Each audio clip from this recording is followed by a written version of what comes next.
First of all thank you Krishna कि तुमने time निकाला और हम तुमसे मिल पाए। ठीक है, तो आप सबसे पहले आप अपने बारे में बताओ। मेरे बारे में तो कुछ है नहीं ऐसा बताने का। जीरो से स्टार्ट किया हूँ और अभी पता नहीं आगे कितना जाना है, उसका नंबर अभी रखा ही नहीं है। और दूसरी नंबर बात, मैं इस जगह पर आज एक एक्यूप्रेशर थेरेपिस्ट के नाम से मैं प्रसिद्ध हूँ, लोग मुझे जानते हैं। तो यहाँ तक पहुँचने में भी बहुत मतलब कहानियाँ ऐसी ऐसी हैं कि लोग सुनेंगे भी तो कई लोग विश्वास भी नहीं करेंगे और कई लोगों का दिल भी जो है कि दहल जाएगा कि ऐसा भी कैसे। तो आप अपनी स्टोरी बताओ, आप कैसे यहाँ पर आए, आपकी खुद की क्या स्टोरी है? स्टोरी में मैं थोड़ा छोटा छोटा करके आपको बताता हूँ। काफ़ी टाइम पहले जब मेरी एज 21 के समथिंग थी, तो उस टाइम पे मैं स्टील प्लांट में काम करता था और स्टील प्लांट में ही कुछ केमिकल ऐसी थी, बफिंग की केमिकल, वो मेरे आंखों में चली गई जिससे मेरा रेटिना पूरा ख़त्म हो गया। डॉक्टरों ने भी जवाब दे दिया कि अब कुछ नहीं हो सकता। तो मैं तो सोचा कि अब तो मेरी ज़िंदगी ख़त्म है, अब क्या करूँगा, कुछ नहीं कर सकता लाइफ में। मैं समाज और घर हर किसी पे बोझ बन चुका हूँ। तो ये सब चीज़ें मतलब मेरे जहन में आने लगी। तो सही बताऊँ तो इस जगह पर मैंने अपने आप को सुसाइड करने को सोचा था और मैंने सुसाइड अटेम्प्ट 3 बार किया और भगवान ने तीनों बार धक्के देकर भेज दिया कि तू नीचे ही रहे, ऊपर अभी जगह नहीं है। अच्छा, हाँ, तो हम बोल सकते हैं कि आपका मतलब ब्लाइंड से एक्यूप्रेशर का सफर, और अभी तो ये बहुत चलना है आगे तो पता नहीं। इस बार जब 3 बार सुसाइड अटेम्प्ट करने के बाद जब भी वो रिटेन कर दिए तो मतलब कुछ ना कुछ तो है मेरे लिए। अभी बहुत कुछ करवाना है आपको। हाँ, ये हम कह सकते हैं। तो फिर वहाँ से मैंने कोलकाता में एक रामकृष्ण क्या नाम था, Ramakrishna mission blind boys academy, वहाँ से मैंने ITI वोकेशनल कोर्स कंप्लीट किया। और उस टाइम मुझे चलना फिरना भी नहीं आता था। मैं अपने भाई और अपने घर के सदस्य का सहारा मांगता था। कई बार दिल आता था तो देते थे, कई बार दिल आता था नहीं देते थे, क्योंकि सबके अपने अपने जीवन में तो कुछ कार्य है, सब अपना काम करेंगे, सब अपने लाइफ में बिजी है। मेरे लिए किसी के पास टाइम नहीं था। फिर भी वहाँ से कुछ मोबिलिटी सीखा, वहाँ से दिल्ली आया। दिल्ली में आने के बाद ये हुआ कि कुछ करने के लिए कुछ क्वालिफिकेशन की ज़रूरत है। तो अब ब्लाइंड फील्ड के विषय में उतना नॉलेज खास हुआ भी नहीं था मुझे। कौन सी एज में ये हुआ था?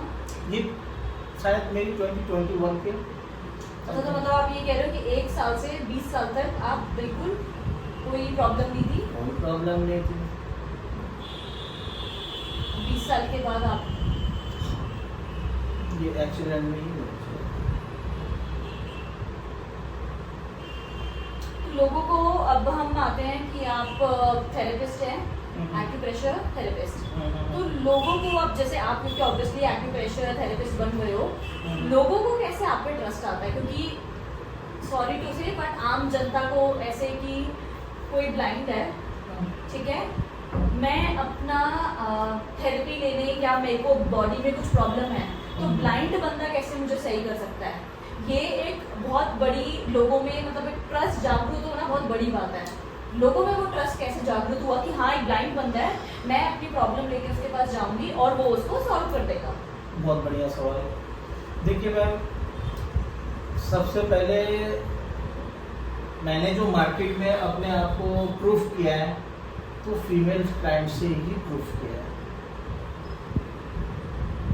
मतलब मेरे लाइफ में जो फर्स्ट पेशेंट जो आए हैं, जिनको मतलब बहुत टिपिकल केस, वो फीमेल क्लाइंट से ही मैंने अपना जर्नी स्टार्ट किया है। और कई बार जब वो फर्स्ट टाइम तो मैं कैसे करूँगा, उन्होंने मेरे से यही पूछा कि भैया आपको तो दिखता नहीं है, कैसे कर लोगे आप? मैंने बोला मैम करके देता हूँ, देख लो, समझ में आए तो नेक्स्ट आप आगे अपना ट्रीटमेंट बढ़ाना है, अगर नहीं समझ में आए तो चैप्टर यहीं बंद करते हैं। और वो पहला फीमेल क्लाइंट आपको कैसे मिला? वो पहला फीमेल क्लाइंट मुझे मिला, आपने ब्लाइंड रिलीफ एसोसिएशन का नाम सुना ही होगा, BRA, हाँ जी। लोधी रोड में है, ये सब ब्लाइंड लोगों का एक स्कूल है। ओके। तो वहाँ पर मतलब वोकेशनल कोर्स, मसाज के, ये सब सारी चीज़ सिखाते हैं। अच्छा। तो मैंने वहाँ से मसाज का कोर्स किया था।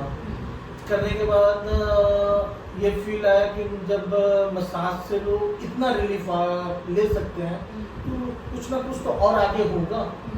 आयुर्वेद तो हमारे भारतीय संस्कृति है, आयुर्वेद एलोपैथिक आज करीब 200 साल से है इंडिया में। 200 साल से पहले क्या था? आयुर्वेद ही था। 200 साल से पहले लोग इलाज करवाते थे, बीमार पड़ते ही थे, तो कैसे होता था उनका? तो मेरे दिमाग में ये क्लिक किया कि नहीं, मुझे इसमें और अंदर जाना चाहिए। और उस तरीके से आपका एक्यूप्रेशर का रास्ता खुलता चला गया। हाँ, खुलता चला। तो आपको वहाँ से वो फीमेल आपको क्लाइंट मिला? हाँ। अच्छा, फिर आगे क्या हुआ जब वो आपके तो पास आई? वो और उनको प्रॉब्लम क्या थी? सर्वाइकल। एक फीमेल क्लाइंट के शोल्डर और नेक पे आप टच कर रहे हो, डेफिनेटली तो एक थोड़ा सा फीमेल क्लाइंट अनकंफर्टेबल फील करती है, बिल्कुल, है ना? लेकिन मैंने उनको proper exact point two point जगह पे जहाँ पे उनकी प्रॉब्लम्स है, मैंने वहीं मेरा हाथ गया और अदर्स बाई कहीं स्लिप ही नहीं हुआ। और जब उनको 35 मिनट के बाद में मैंने बोला मैम अपना नेक चेक करो, अच्छा, आप टेस्ट करोगे? उन्होंने मेरा हाथ पकड़ के चूम लिया और मेरे सर पे हाथ रख के उन्होंने बहुत आशीर्वाद दिया। तो आपको कैसे, जैसे अभी आपने एक बात बोली कि मेरा डायरेक्टली हाथ उनके सर्वाइकल के जो उनका पेन पॉइंट था वहां पर गया, हाँ। आपको ये सब चीजें मतलब क्या आप कुछ स्पिरिचुअलिटी से कनेक्टेड हो या आपको ऐसे कैसे, मतलब ये शफा कैसे मिल रखी है आपको? मैम देखिए, सफ़ा कुछ नहीं है, ये प्रैक्टिकल है। हमें जहाँ से ट्रेनिंग दिया गया है वहाँ पर एनाटॉमी, फिजियोलॉजी सब कुछ पढ़ाया जाता है और हमारी बॉडी आपकी बॉडी से कुछ अलग है नहीं। तो हम जो एक दूसरे पे हम ट्रेनिंग के टाइम पे जो करते हैं, तो हमारे जो टीचर्स होते हैं ना, वो पूरे एक पार्ट्स बाय पार्ट्स हमें पढ़ाते हैं और प्लस टच फील करा के बताते हैं कि ये आपका एरिया कैसा है, नहीं है। और जो कि मैं एक रिसेंटली ब्लाइंड हूँ, तो मुझे ह्यूमन बॉडी का हर एक पार्ट्स, हर एक चीज़ मुझे पता है, जिसके कारण मुझे उतनी तकलीफ नहीं हुई। हाँ, ये आपका बहुत बड़ा प्लस, ये मेरे पास में एक बहुत बड़ा प्लस पॉइंट था। लेकिन ऐसा कोई नहीं है जो बाई बर्थ ब्लाइंड है तो उनका भी हाथ स्लिप करेगा, कभी नहीं कर सकता, क्योंकि उनको इतनी प्रॉपर, इतनी अच्छे तरीके से स्किल वाइज उनको ट्रेनिंग दी जाती है। तो आपको ये ऐसा क्रिटिकल केस जो आपने अपनी अभी तक की जर्नी में किया? मैम अभी तक की जर्नी में तो बहुत ऐसे सारे टिपिकल केस हैं, जिनमें से मैं कुछ एक केस बताता हूँ। जैसे कि अभी प्रेजेंट एक केस बताऊँ, जिनके घुटनों में पानी भर गया था। अच्छा, वो कई बार डॉक्टर के पास जाकर अपना पानी निकलवाई भी थी। और ये काफी आज कॉमन केस है, हाँ, बीच में पानी भर जाना, पता नहीं लाइफस्टाइल की वजह से है या क्या है। डेफिनेटली लाइफस्टाइल के अलावा ये प्रॉब्लम आ ही नहीं सकती। घुटनों की प्रॉब्लम, हिप जॉइंट की problem, sciatica, cervical, frozen shoulder, ये हमारी लाइफस्टाइल की वजह से है।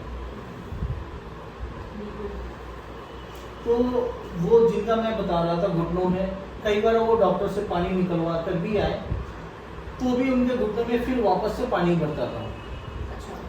तो अच्छा, यहाँ भी एक बहुत मजे की बात है, उनके हस्बैंड को मेरे पे बहुत ट्रस्ट था।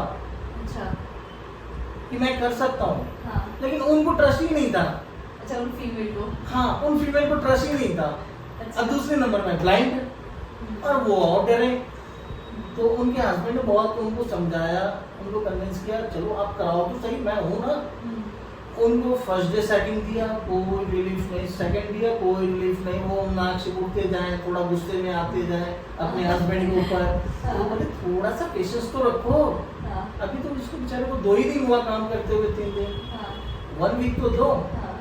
और कहीं ना कहीं उनकी जुबान पे सरस्वती थी उस टाइम। 1 वीक जाते जाते वो लेडी इतना इम्प्रेस, अगर मैं ना भी जाऊं तो मैं जिस संस्था में रह के मैंने अपना एजुकेशन लिया है, उस संस्था के जो हमारे संपादक थे उनके पास फोन चला आता था कि भाई आपका वो लड़का आया क्यों नहीं अभी तक।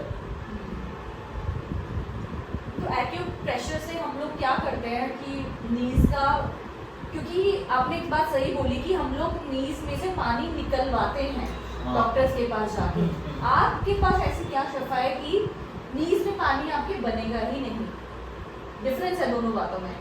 एक होता है हम जाके पानी निकलवा रहे हैं, एक होता है कि आप जड़ से सही कर रहे हो कि प्रॉब्लम आएगी ही नहीं। इसमें क्या है ना, इसमें 3 चीजें हैं।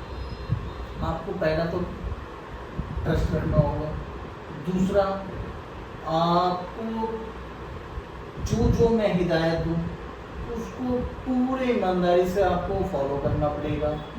तीसरा, ये ट्रीटमेंट आयुर्वेद से रिलेटेड है, क्योंकि हमारे जो ऋषि मुनि थे वो करते क्या थे, पंचकर्मा जो आज का नाम है ट्रीटमेंट का, आयुर्वेदिक मसाज है ना, एक्यूप्रेशर है, ये सब फार्मूला हम मिला के करते हैं, जिससे कि आपकी बॉडी के मतलब जिस पार्ट से पानी भरी पड़ी है वहाँ उसको हम रिमूव कर देते हैं और उस जगह पर टोटल नॉर्मल जैसे पहले आपका पैर था वैसा ही हो जाएगा।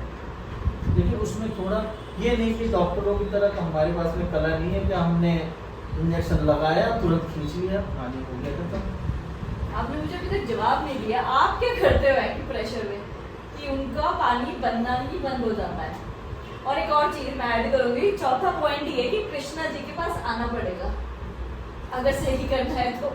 देखिए वो तो घर बैठे हो नहीं सकता, सही बात, वो आप आएंगे तभी मैं करके दूंगा। और मैं एक्यूप्रेशर के द्वारा कैसे करूंगा, मैंने आपको बताया ना कि उसमें कुछ मसाज है, कुछ पंचकर्मा ट्रीटमेंट का कुछ फार्मूला है वो करते हैं हम, प्लस कुछ एक्यूप्रेशर करते हैं, कुछ सिकाइयाँ भी कुछ ठंडे गर्म का होता है वो करते हैं हम, और कुछ एक्सरसाइज है वो करते हैं, प्लस आपकी नेवल्स यानी मणिपुर जो चक्र है उसको सेट करते हैं।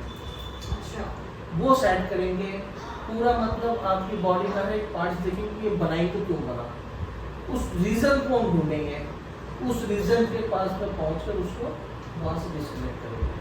मतलब कोई भी मेडिसिन खाने की जरूरत नहीं है किसी को, विदाउट मेडिसिन। और गारंटी होती है क्या? गारंटी तो इंसान की भी नहीं है। गारंटी तो देखिए इंसान की भी नहीं है। आप डॉक्टर के पास में जाएंगे वो सर्जरी करने के पहले आपके फॉर्म पे सिग्नेचर करा देंगे, सही बात है ना। लेकिन हाँ इतना है, अगर आप पूरे ईमानदारी से जो जो चीज मैं आपको बोलूंगा फॉलो करेंगे आप, तो उसका रिजल्ट 100% मिलेगा। और इसका प्रूफ अगर अभी आप चाहो तो मेरे फोन पे कई केस अभी प्रेजेंट ऐसे मैंने केस अभी देखे हैं।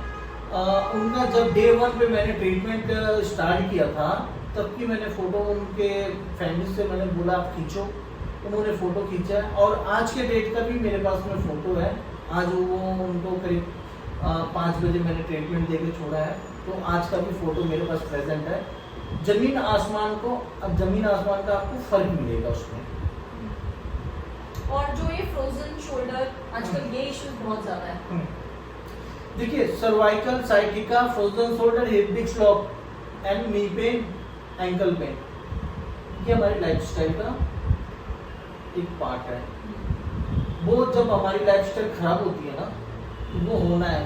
पेट में कॉन्स्टिपेशन, गैस, पेनक्रियाज ठीक से वर्क ना करना, वो फ्रोजन शोल्डर बनता ही है।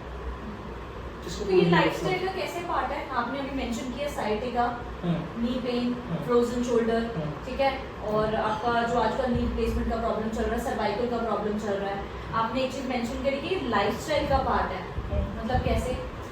अब देखिए आज के डेट में पहले लोग वर्क करते थे, दौड़ते थे, चलते थे, यहाँ से वहाँ जाना कंटिन्यू होता था। और आज के डेट में हम क्या करते हैं, एक बढ़िया सा आरामदायक चेयर ढूंढते हैं, बैठ जाते हैं लैपटॉप कंप्यूटर पे कंटिन्यू 8 घंटे 9 घंटे उसको काम करते हैं। तो सिर्फ उसमें क्या हिल रहा है, हमारा फिंगर्स, पूरी बॉडी मूवमेंट नहीं हो रही है। वो भी नहीं हिल रही है आजकल। आजकल वो बोलने वाला आ गया ना। हाँ, जब आपकी बॉडी पार्ट्स मूव नहीं करेंगे, ब्लड सर्कुलेशन नहीं होगा, ऑक्सीजन वहाँ नहीं पहुंचेगा, तो डेफिनेटली वो एरिया तो आपका डैमेज होगा ना। आप सिंपल सी आप एक काम करो, आप आधे घंटे कहीं पर सपोज ऐसे आराम से बैठ जाइए, आधे घंटे बाद आपको ऐसे हिलेंगे, ऐसे हिलेंगे। क्यों हिलेंगे? क्योंकि आपका वो कमर का एरिया, लोअर बैक का एरिया ना, वो स्ट्रेस पे जाता चला जाएगा। वो हम कह रहे हैं ना, सुन पड़ गया। तो जो नी रिप्लेसमेंट का प्रॉब्लम है, ये भी इसको भी हम सही कर सकते हैं एक्यूप्रेशर से। देखिए नी रिप्लेसमेंट, मैं आपको अगर सही मायने में बोलूँ, नी रिप्लेसमेंट कौन से केस में बच जाता है, जो स्टार्टिंग में फर्स्ट स्टेज पे है उसे हम बचा लेते हैं। जो पूरे तरीके से कंडीशन खराब कर चुका है, जो मतलब कोई ट्रीटमेंट ढंग का ना लेकर ना, या ढंग का ट्रीटमेंट उन्हें नहीं मिला है, तो उनका नी रिप्लेसमेंट कंपलसरी है, होना ही है। और वो भी नी रिप्लेसमेंट के बाद 10 साल। कई लोगों का तो अगर लक खराब हो तो सर्जरी के बाद भी वही सेम कंडीशन पे ही रहेंगे। कई लोगों का तो बहुत बेटर हो जाता है, 10 साल तक आराम से चल जाते हैं। अच्छा, आप एक बात बताओ, जैसे आपका ब्लाइंड हुआ 20 की एज में, तो आप भगवान से जैसे विश्वास उठ जाता है, हो ही जाता है, तो आपकी लाइफ में ऐसा क्या टर्निंग पॉइंट था कि आपको मतलब एक उस इंसिडेंट के बाद आपका थेरेपिस्ट बन जाना, क्या टर्निंग पॉइंट आपको मिला अपनी लाइफ में जीरो से हीरो बनने के लिए? क्या कोई इंसान जिसने कुछ ऐसा बोला आपको, या आपके पेरेंट्स, या कुछ भगवान का आपको वो मिला? मैम भगवान मैंने देखा नहीं है, जन्म हुआ भगवान, भगवान सुनता है, या पत्थर की मूर्त है, हम पूजा करते हैं, श्रद्धा है हमारी, मैं उस पर कुछ नहीं बोलूँगा, क्योंकि मैं खुद एक ब्राह्मण परिवार से हूँ, सनातन हमारा धर्म है, तो मैं उस पर कुछ भी नहीं बोलना चाहता हूँ। लेकिन हाँ, भगवान अगर है कहीं तो वो इंसान के अंदर में है। मैं इंसान से ज़्यादा भगवान और कहीं देखा नहीं अभी तक। मेरे लाइफ में भी कुछ ऐसे लोग आए हैं और कुछ प्रेजेंट हैं, कुछ जो कुछ नहीं, एक लोग जो ऐसे थे इंसान, कहीं ना कहीं उनकी नाम की बुराइयां बहुत होती थी, उनके पीठ पीछे बहुत लोग बुरा बोलते थे, कई लोग बहुत अच्छी बात बोलते थे। तो मुझे ना समझ में नहीं आता था, लेकिन वो इंसान एक दिन अकेले में बैठा कर मुझे 2 वर्ड पूछे थे कि लाइफ में तू करेगा क्या, गवर्नमेंट जॉब पे जाएगा, कुछ पढ़ ले बढ़िया सा। सब मेरे पल्ले तो पढ़ नहीं गया, क्या पढ़ो, मेरे दिमाग में नहीं आता है। तो तू क्या करेगा फिर? उन्होंने मालूम है क्या शब्द बोला था, और लोगों की तरह क्या कलेक्शन करेगा? कलेक्शन मीन्स भीख मांगेगा? कि इतना स्मार्ट है, इतना अच्छा है, और सब क्या स्मार्ट हो, ब्लाइंड हो, क्या स्मार्ट हो, कुछ नहीं हो। अरे नहीं बेटा, ऐसे नहीं बोलते, बहुत स्मार्ट है, तेरे अंदर जो चीज़ है वो तुझे नहीं दिख रहा लेकिन मुझे दिख रहा है, तू करेगा क्या? मैं उन्हें पता नहीं मैं क्या करूँगा, आप बताओ क्या करूँ। जानते हो 2 शब्द बोले, शायद है कि वो 2 शब्द ना उस टाइम मेरे दिमाग में क्लिक कर गया। पहला शब्द बोले, सुन, जिंदगी में कभी हार मत मानना, किसी के सामने सर नहीं झुकाना, अगर कुछ बनना है तो, अगर भीख मांगनी है तो सब कुछ कर, फ्री है। अगर कुछ बनना है तो कभी जीवन में सर मत झुकाना, हार मत मानना। दूसरा, अगर कुछ बनना है तो तुझे अपने आप को पहले समझाना है और अपने आप को पहचानना है तुझे, तू है क्या। जिस दिन तू अपने आप को पहचान लेगा उस दिन तू बन जाएगा। और ये दो शब्द मेरे जीवन का बहुत बड़ा एक अहम रोल है। मैंने समझा, अपने आप को समझा कि जब मैं एक्सीडेंट में मेरी आंखें गई ना, मेरे किसी भी जेब में अगर कोई हाथ डाल देना, उनको पेन किलर मिलना ही कंपलसरी था। 8-10 गोलियां मेरे जेब में रहनी है। मेरे सिर में इतना दर्द होता था। तो उस टाइम मैंने मसाज का कोर्स कंप्लीट कर रखा था। तो मुझे समझ में आया कि सर ने तो ये बात बोला कि अपने आप को पहचानना है। तो मैं मसाज की ट्रेनिंग लेकर लोगों को जब इतना ठीक कर रहा हूँ, तो अगर इसके डीप में अगर मैं जाऊँ तो मैं ज़रूर कुछ कर सकता हूँ। क्योंकि मैं सिर्फ एक सिंपल सा मसाज का कोर्स करके इतने लोगों को ठीक कर रहा हूँ। तो वो पहचानना मेरा वहीं से चालू हुआ। और आज वो इस दुनिया में नहीं है, लेकिन मेरा फ्यूचर बना के चले गए। और ऐसा फ्यूचर बनाया कि मैं किसी के सामने सर नहीं झुकाता हूँ। लोग आते मेरे पैर छूटे जाते हैं। कहीं ना कहीं आज इस जगह पे बैठा हूँ तो जितना मेरे माँ बाप जो है पिता, जो जन्मदाता है ना, उन्होंने इतना मुझे बारीकी से मुझे नहीं समझाया ना मुझे समझाया कभी, लेकिन वो मुझे वो चीज़ का वो पहचान देकर चले गए। तो मेरे लिए वो कल भी थे, आज भी हैं। जब तक मैं जिंदा हूँ तब तक वो मेरे लिए रहेंगे। मैं नहीं मानता कि आज वो शरीर छोड़ के गए, लेकिन आत्मा रूप में कहीं ना कहीं वो मेरे पास आज भी प्रेजेंट है। जब भी मैं कहीं थक जाता हूँ, हार मान लेता हूँ, तो मैं उनको याद करता हूँ। मैं नेक्स्ट डे से फिर से मैं फुल एनर्जी में हो जाता हूँ। सॉरी थोड़ा सा। चलो अब हम वो बात करेंगे। अब आप ये बताओ कि अब इतना सब कुछ होता है तो आप खुशियाँ कहाँ मिलती है आपको? खुशियाँ दोस्तों के साथ आप जाते हो या फिर आप किसी को हेल्प करने जाते हो? मैं हेल्प तो मुझे नहीं पता मैं किसी को करता भी हूँ कि नहीं, मैंने कभी किया भी है कि नहीं, मुझे नहीं पता अभी तक की लाइफ में। खुशियाँ जहाँ तक रह गई, जब पेशेंट कोई मेरे पास से ठीक होके जाता है ना, तो एक बहुत सारा खुशी मिलता है कि मैंने ये कर लिया। एक कॉन्फिडेंस और एक खुशी दोनों ही मिलता है। और आपकी हॉबीज क्या है खुशी के लिए? जब मैं ज्यादा खुश होता हूँ ना, हाँ। तो वो दरवाजा बंद करता हूँ अपने कमरे का, हाँ।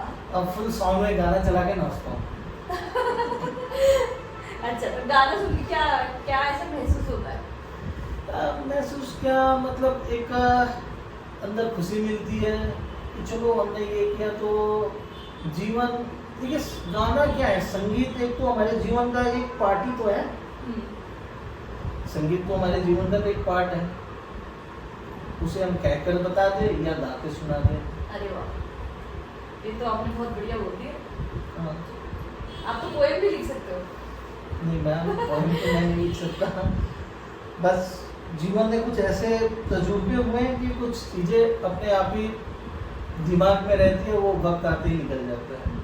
तो आप हैप्पीनेस के लिए क्या करते हो?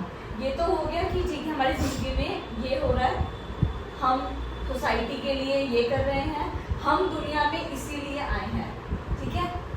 खुशियों के लिए क्या? खुशी के लिए क्या, दोस्तों से मिलना या फिर एक्चुअली मेरे ना फ्रेंड सर्कल बहुत जीरो है। मेरे पास इतना टाइम ही नहीं बचता है कि मैं कोई फ्रेंड सर्कल बनाऊं या किसी से मैं फ्रेंडशिप करूं। है ही नहीं मेरे पास में फ्रेंड लोग भी, कुछ है ही नहीं। हाँ, फ्रेंड थे जब मेरी हालात, मेरी कंडीशन खराब हुई, फ्रेंड भी सब आस्ते आस्ते साइड हो गए। तो मैंने सीखा कि नहीं, बनने में सब साथी है, बिगड़ने में कोई नहीं है। इसलिए फ्रेंडशिप भी करना मैं कहीं ना कहीं सही नहीं समझता।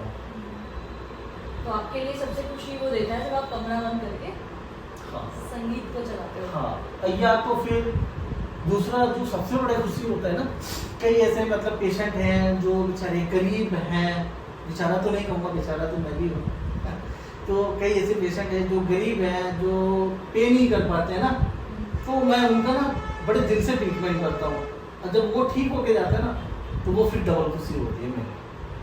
और मेरे लाइफ में ना मैंने बहुत ऐसे काम किए।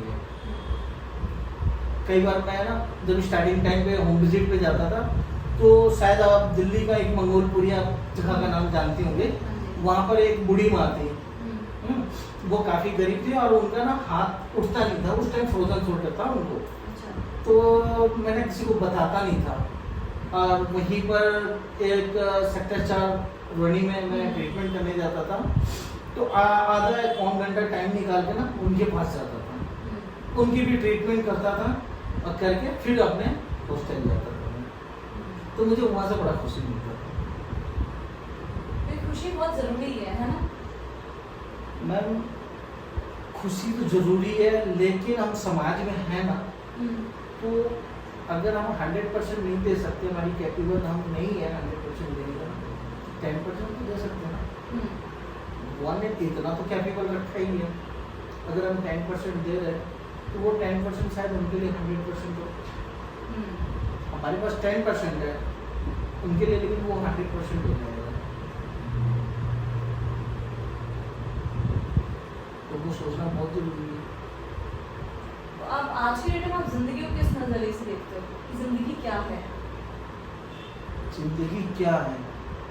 मतलब मैं समझ रही हूँ कि 21 साल में आपको बहुत बड़ी चीज़ देखने को मिली, लेकिन उसके कुछ समय बाद आपको थेरेपिस्ट बना दिया। आपने सोचा भी, और कोई भी नहीं सोच सकता। मैंने अपनी लाइफ में पहला केस देखा था कि कोई ब्लाइंड है, वो एक्यूप्रेशर थेरेपिस्ट है, और लोग बकायदा सही हो रहे हैं कि लोगों को सर्जरी बोल दी जाती है और वो वहाँ से उस पेशेंट को वापस ले आते हैं। मतलब ये केस मैंने खुद पहली बार सुना। मैम जिंदगी क्या है? जिंदगी अगर क्या है, अगर पूछा जाए तो एक बहुत बड़ी पहेली है। जिंदगी को आज तक किसी ने भी नहीं समझा। आज मैं आपसे बैठ के बात कर रहा हूँ, एक पल में फिर मैं कहाँ हूँ, फिर मेरे साथ क्या है, मैं क्या कर रहा हूँ, कोई नहीं जानता है। हम सोचते तो बहुत कुछ है कि हमें बहुत कुछ करना है ना, लेकिन कई बार हम वहाँ तक पहुँच भी नहीं पाते हैं। तो ज़िंदगी एक पहेली है। अगर आपके क्वेश्चन का आंसर अगर मैं दूँ तो ज़िंदगी एक पहेली है। ज़िंदगी को समझना बहुत मुश्किल है। बहुत मुश्किल है। तो समझना चाहिए भी नहीं ना। ज़िंदगी को कभी नहीं समझे आप। कभी ज़िंदगी आज जो हो गया ना, एक चीज़ ज़िंदगी से अगर कहूँ तो एक चीज़ मैंने सीखा है कि कल पे भरोसा मत करना। कल पे तो दूर की बात है, कुछ क्षण बाद की भी भरोसा मत करना। क्या हो गया? जो है अभी है, जो है प्रेजेंट है। प्रेजेंट में आप जियो, बड़े मतलब दिल खोल के जी लो, दिल खोल के कर लो। जो करना चाहते हो सब मन खोल के आप कर लो। कल का भरोसा, कुछ पल का भरोसा किसी को नहीं। चलो अब एक काम करते हैं। एक बहुत जो बेसिक आजकल लोगों को प्रॉब्लम चल रही है, जो है डाइजेशन का प्रॉब्लम, गैस्ट्रिक इशू का, ठीक है। अब आप मेरा हाथ देख के पॉइंट बताओ कि क्या बंदा।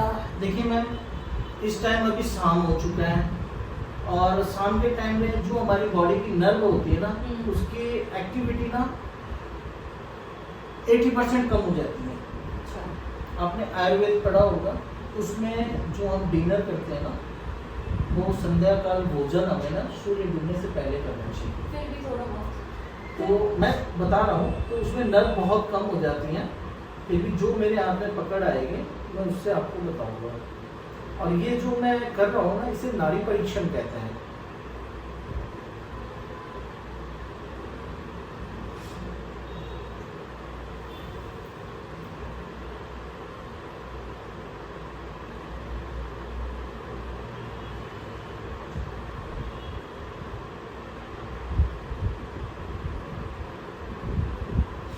दूसरा हाथ लाइए।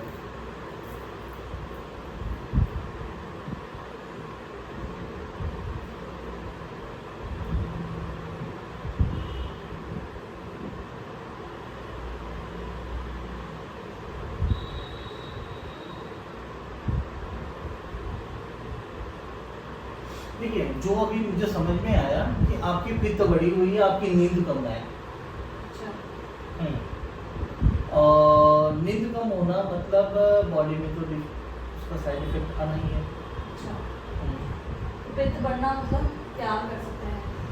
देखिए पित्त हमारी बॉडी में बढ़ती है ना, तो बहुत सारी प्रॉब्लम्स दिखती हैं, जैसे हेडेक होना, शोल्डर पेन होना, गैस होना, ठीक है, जैसे कॉन्स्टिपेशन बनना जो कि आपको है, गैस है। घरेलू नुस्खे में क्या करूँ पित्त कम हो जाए? पहला नंबर तो आप पूरी नींद लीजिए। अगर आप पूरी नींद लेती हैं तो आपका स्ट्रेस लेवल पहले ही कम होगा, जो कि बहुत ज़्यादा है आपके पास। दूसरा, घर पे हम उस नुस्खों को कैसे यूज़ करें, हमें सुबह उठना है, उठकर हमें गुनगुने पानी पीना चाहिए। अच्छा। वो भी इतना पीना चाहिए एक क्वांटिटी में। लोग जैसे सुबह उठते हैं ना, बॉटल या गिलास उठाया, जग उठाया, भर के गटागट 3-4 गिलास दबाकर पानी पी लिया, वो कभी नहीं करना चाहिए। उससे हमारी किडनी पे उसका बहुत बड़ा साइड इफेक्ट जाता है। उससे हमारी किडनी काम करना, उसका जो फंक्शन है ना, स्लो कर देता है। तो हमें ज़्यादा पानी नहीं, एक क्वांटिटी में 150 ग्राम या 300 ग्राम हार्डली हमें पानी सुबह पीना चाहिए, उससे ज़्यादा नहीं पीना चाहिए, वो आप पीजिए। दूसरी नंबर सबसे बड़ी बात है,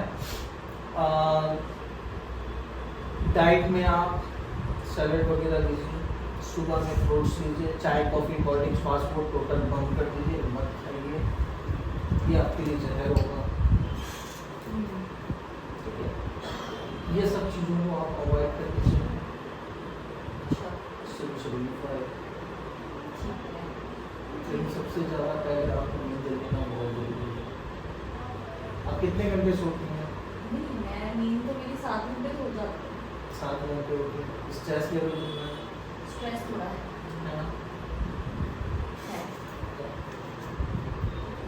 स्ट्रेस को कम करना पड़ेगा।